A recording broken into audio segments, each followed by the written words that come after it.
Nerdrotic.com. Remember in Lord of the Rings 4, The Fellowship Awakens, a mysterious girl named Sorana who raised herself in Mordor meets Aragorn, and he likes her so much he gives her the kingdom of Arnor and Gondor and then dies needlessly at the hands of his own son Eldarion? And do you remember in Lord of the Rings 5, The Last Wizard, Sorana goes to the Undying Lands to retrieve Gandalf, who has given up wizarding and taken up drinking, only to return to Middle-earth and find it wiped out completely by Aragorn's evil son Eldarion? And do you remember in Lord of the Rings 6, The Rise of Baggins, when the mysterious Sorana is revealed to be Sauron's granddaughter, she teams up with Eldarion because he's turned good now, and they remake the One Ring so they can resurrect Sauron to kill him better, and then she takes the Baggins last name? There has been a lot of people for a long time here on YouTube trying to warn you this was going to happen, but it turns out Disney Star Wars failure is complete, and they have themselves to blame.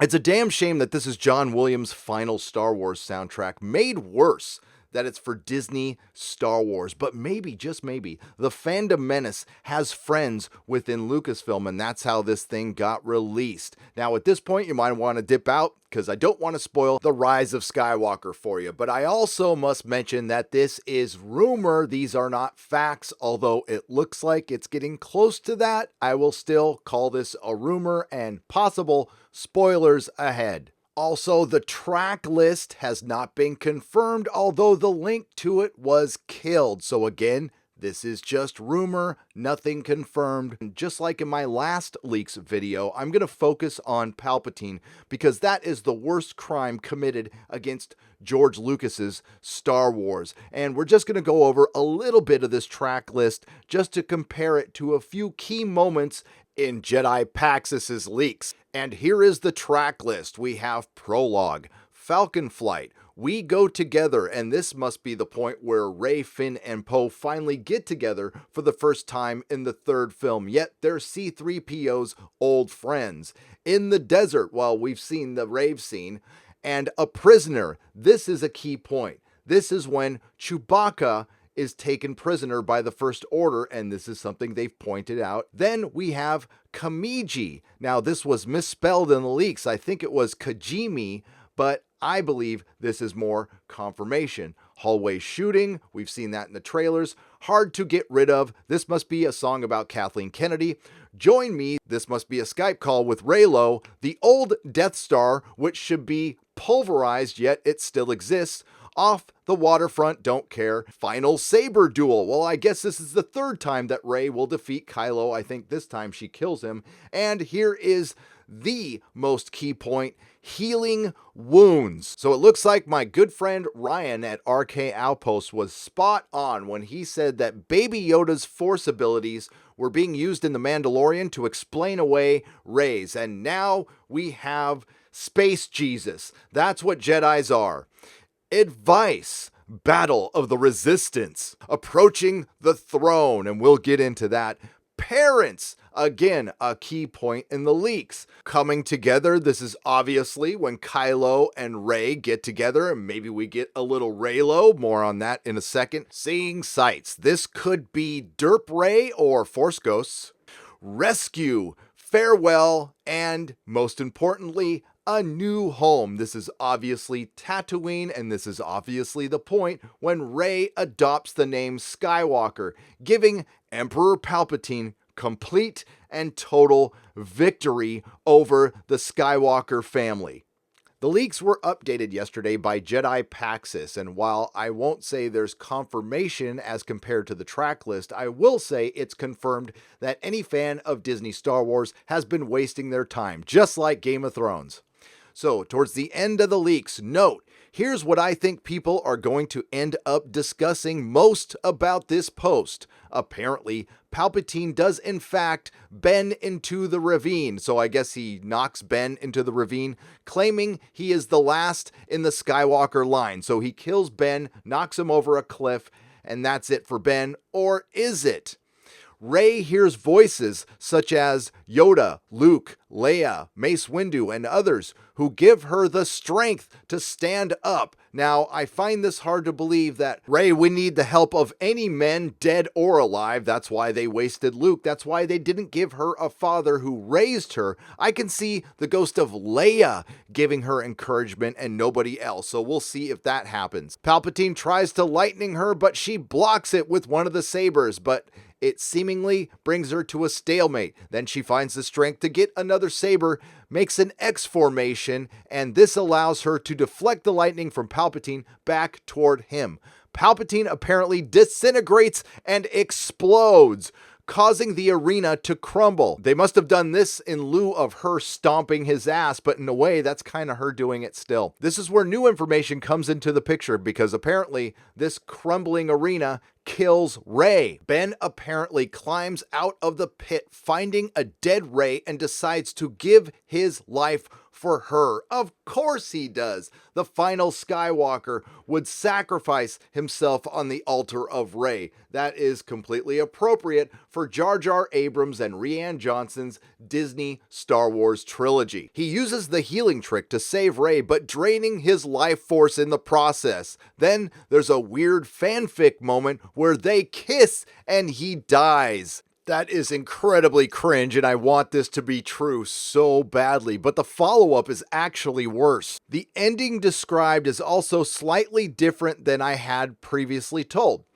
Rey didn't disassemble Luke and Leia's lightsaber. She came to the moisture farm to bury them.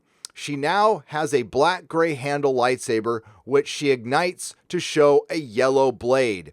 She and BB-8 are the only ones present until a woman appears asking her her name, to which she says, Rey? Rey who? Then, seeing Luke and Leia's ghosts in the distance, replies, Rey Skywalker, as she clearly sees them as the parents she never had, because she never really had them. She didn't spend that much time with them. And then she watches the twin sun sunset because Jar Jar Abrams is a complete hack. Can't help but think about my coverage of Game of Thrones Season 8 with my good friend Dictor Van Doomcock. We were live after every episode, and watching the tone of the crowd change was a bit hilarious, and watching us completely freak out was probably hilarious too. Now, the first two episodes were innocent enough. Everybody was feeling optimistic, although I hated Season 7. But when we got to The Long Night, that's when Dictor Van Doomcock and I dipped out of the series completely, but there were still people hanging on. Then we got The Bells, and more people got pissed, but there were still people hanging on. Then, after the Iron Throne, the rest of them realized that they had been wasting their time on this series, and that is going to be the case with The Fall of Skywalker when you hear this. Is there any explanation of how Palpatine survived the return of the Jedi? It is very ambiguous. He's not really alive. It's pretty horrific in that he's basically a corpse puppet on some sort of rigging, but he's able to speak through the body via spirit. He's also all the souls of the past Sith in the body. Eventually, he manages to restore life to the body, though. I can't recall if they directly mention how the body was still intact, but it was sort of horror mad scientist lab, so it might not be his original. This is where Jar Jar Abrams does not subvert my expectations. I expected him not to explain where Palpatine comes from because he doesn't have the talent to do it, and he doesn't have the respect of anybody else because he thinks he is God, although he seems like the most humble and sweetest man in Hollywood. But I judge a man by his actions, not by his words. Look what he did to Star Trek. One of the first things he wanted to do when he took on that franchise was blow up Vulcan. So how much respect do you think he actually has for George Lucas's mythology, George Lucas's canon? None at all. But you know what? He's got a co-signer on this as well, who also believes that canon and mythology and Star Wars memories are a burden. The fact that we call it modern mythology is something they mock and do not respect. Remember last summer when Disney employee and director of Thor Ragnarok, Taika Waititi said, "I'll ruin your mythos in a minute, baby"?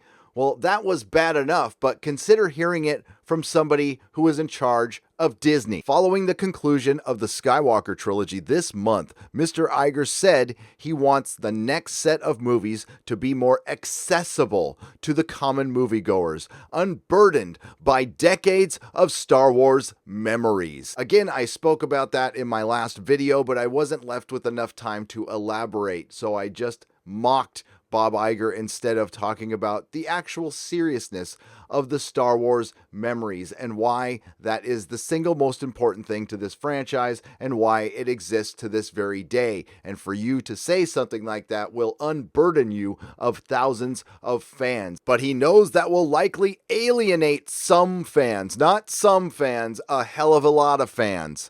You can't make everyone happy, he said. You're never going to please everyone? That's it, the thing I hear the most all the time in my live streams and my comment sections. If it wasn't for all those Star Wars memories, if it wasn't for all those good George Lucas stories, we could just move ahead with some really great Disney Star Wars. And it's just such a shame and wasted opportunity that George Lucas's Star Wars wasn't accessible. It would have been such a bigger hit.